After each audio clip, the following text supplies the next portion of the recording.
ఈ రోజున తిరుమల లడ్డు వ్యవహారానికి సంబంధించి దీని మీద కనీసం పశ్చాత్తాపడకపోగా ఇంకా ఏదో ఒక విధంగా ఏదో ఒక ఇది చేయాలి. అంత ఫేగే. మేము చెప్పిందే వేదం. నాయకుడు అట్టగా ఉన్నాడు, కార్యకర్తలు అట్టగే ఉండరు. జగన్మోహన్ రెడ్డి అనేది అసలు పశ్చాత్తాపం ఉండదు. ఏదైనా ఫేక్ చేసేస్తారు, బదనం చేసేస్తారు. ఇవాళ తిరుమల అంత పవిత్రమైంది, అంత మంది దాని గురించి అంత మాట్లాడుతుంటే ఒక్క మాట తప్పు అయింది అంటే ఇక్కడ దాకా ఈ వ్యవహారం కలగ చేసుకోకూడదు, అంత దాకా రాణించుకోకూడదు. మిగతాయి వేరు. తిరుమల అనేది చాలా పవిత్రమైంది. అసలు వెంకటేశ్వర స్వామి కదా మన కలియుగ దైవం. ఎక్కడి నుంచో వస్తున్నారు. వాస్తవానికి అది జరిగింది. సిట్ నివేదికలో తేల్చింది. అంటే ఎవరు కొన్నారు, ఎవరు వాడారు ఇవన్నీ. కానీ ఎవరు దీనికి ప్రోద్బలం ఎవరు అనేది ఏకసభ్య కమిటీ వేస్తే అదేదో మీరు ఏకసభ్య కమిటీ పనిచేయకూడదని చెప్పి సుబ్రహ్మణ్య స్వామి వెళ్ళినా కూడా సుప్రీంకోర్టు మళ్ళీ దాన్ని తిరస్కరించింది. అంటే అసలు దొంగలు ఎవరో బయటకు వస్తారనే లేకపోతే ఏంటి?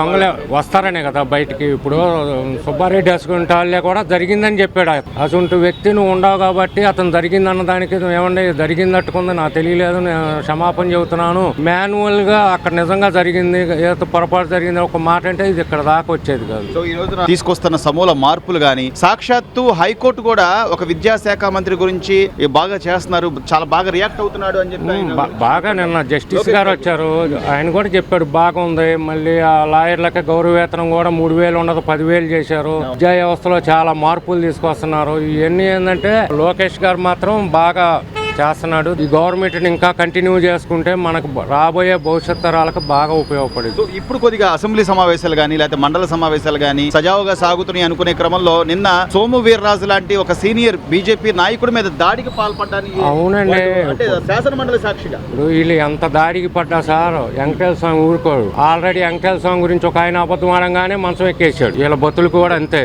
దేవుడితో పెట్టుకోకూడదు, చక్కగా పాలన నడుస్తుంది, ఎవరి పనాలు చేసుకుంటున్నారు, ప్రశాంతంగా ఉంది. వాళ్ళు చేసింది మహాపచారం. హిందూ ధర్మాన్ని మొత్తం అపవిత్రం చేసి పారేశారు. కొండ మీద మొత్తం అసలు జగన్ అనేవాడు క్రిస్టియన్ ఫస్ట్ ఆఫ్ ఆల్. వాడికి హిందూ ధర్మం మీద నమ్మకం లేదు. మొన్న చూశారుగా ప్రసాదం తీర్థం ఇస్తే కింద పారిపోసాడు. అలాంటి వాడు మనకి ముఖ్యమంత్రి చేశాడంటే మన గ్రహచారం బాగా ఆంధ్రప్రదేశ్ ప్రజలకి అట్లాంటి ఏదో సీఎం అయ్యాడు. మనకి హిందూ ధర్మాన్ని అపవిత్రం చేయాలి, హిందూ ధర్మాన్ని దెబ్బ కొట్టాలి, క్రిస్టియానిటీని పెంచాలి. వాడి పద్ధతి అది. వాడు ఎవరి మాట వినడు, వాడికి తోచింది చేస్తాడు, వాడికి చెప్పింది చేస్తాడు. వాడు ఏ రోజు తిరుమలకి భార్య సమేతంగా రాలా అంటే వాడి హిందూ ధర్మం మీద నమ్మకం లేదు. అలాంటప్పుడు ఎందుకు రావాలాడు తిరుమల? బొమ్మను హెచ్చెచ్చికో బొమ్మను ఎందుకు రావాలా వాడికి? ఇప్పుడు ఆ లడ్డూలు కల్తీ వ్యవహారంలో దోషులు మాత్రం కఠినంగా శిక్షించాలండి.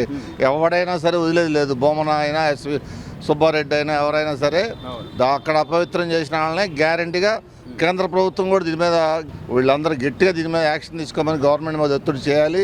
మేము కూడా డిమాండ్ చేస్తున్నాము. ఆ లడ్డూలు దోషుల్ని గట్టిగా శిక్షించాలి.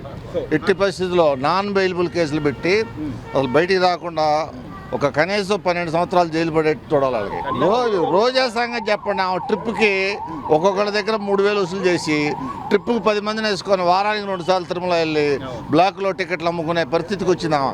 ఆ హిందూ ధర్మం గురించి మాట్లాడతాం ఏంటండి? ఆ పేరుకి రెడ్డే కానీ హిందూ ధర్మం మీద నమ్మకం లేదు. కేవలం డబ్బు సంపాదనకి తిరుమల ఒక వాళ్ళకి ఆయుధం అయిపోయింది. ఆదాయ వనరు వచ్చేది తిరుమల అయింది. వాళ్ళు ఇప్పుడు బొమ్మన కరుణాకర్ రెడ్డి అంతకుముందు కాంగ్రెస్ గవర్నమెంట్లో కూడా చేశాడు. వస్త్రం టికెట్ చైర్మన్కి నెలకోటి వస్తుంది. ₹1,00,000 అమ్ముకున్నాడు ఆయన అప్పట్లోనే.